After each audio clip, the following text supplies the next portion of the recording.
നമസ്കാരം പ്രിയരെ, ഞാൻ ഷമീർ. പണ്ട് മുതൽ മിനി ഗൾഫ് എന്നറിയപ്പെടുന്ന ഞങ്ങളുടെ സ്വന്തം താലൂക്കായ ചാവക്കാടിൻ്റെ ചില കാഴ്ചകൾ കാണാനാണ് ഇത്തവണ വഴിയോര കാഴ്ചകൾ നിങ്ങളെ കൂട്ടിക്കൊണ്ടുപോകുന്നത്. നമുക്ക് ആ കാഴ്ചകളൊന്ന് കാണാം.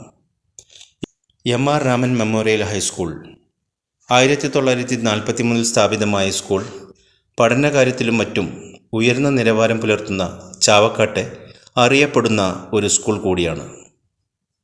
ചാവക്കാട്ടുകാരുടെ സമാധാനം കാക്കുന്ന കാവലാളന്മാരുള്ള ചാവക്കാട് പോലീസ് സ്റ്റേഷനാണ് നിങ്ങൾ ഈ കാണുന്നത്. ഈ കാണുന്നതാണ് സബ് രജിസ്ട്രാർ ഓഫീസ്. ഇപ്പോഴും ആ പഴയ കെട്ടിടത്തിൽ തന്നെയാണ് ഈ രജിസ്ട്രാർ ഓഫീസ് സ്ഥിതി ചെയ്യുന്നത്. പോലീസ് സ്റ്റേഷനും അതുപോലെ തന്നെ സബ് രജിസ്ട്രാർ ഓഫീസിനും നടുവിലായി കാണുന്നതാണ് ചാവക്കാട്ടെ സബ് ജയിൽ. എത്രയോ നിരപരാധികൾ ഉണ്ടാവാം ഇതിൽ. ചാവക്കാടിൻ്റെ ഹൃദയഭാഗത്തായി സ്ഥിതി ചെയ്യുന്ന ചാവക്കാട് മുനിസിപ്പൽ കോംപ്ലക്സ് ആണ് ഈ കാണുന്നത്. എത്രയോ വ്യാപാര സ്ഥാപനങ്ങൾ ഇതിൽ പ്രവർത്തിക്കുന്നുണ്ട്. ഗതാഗതക്കുരുക്ക് നിയന്ത്രിക്കാനെന്നോണം പോലീസ് സ്ഥാപിച്ച നോ എൻട്രി ബോർഡ് വകവയ്ക്കാതെ അതിലൂടെ ചീറിപ്പായുന്നവരുമുണ്ട്. ചാവക്കാട് മുനിസിപ്പൽ ബസ് സ്റ്റാൻഡിലേക്കുള്ള വൺ വേ റോഡാണ് ഈ കാണുന്നത്.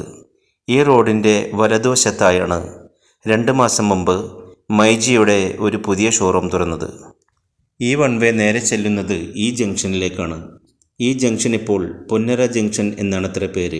കാരണം പൊന്നര ഗോൾഡ് ആൻഡ് ഡയമണ്ട്സ് എന്നൊരു സ്ഥാപനം വർഷങ്ങളായി ഇവിടെ പ്രവർത്തിക്കുന്നുണ്ട്. അതാണത്രേ ഈ പേര് വരാനുള്ള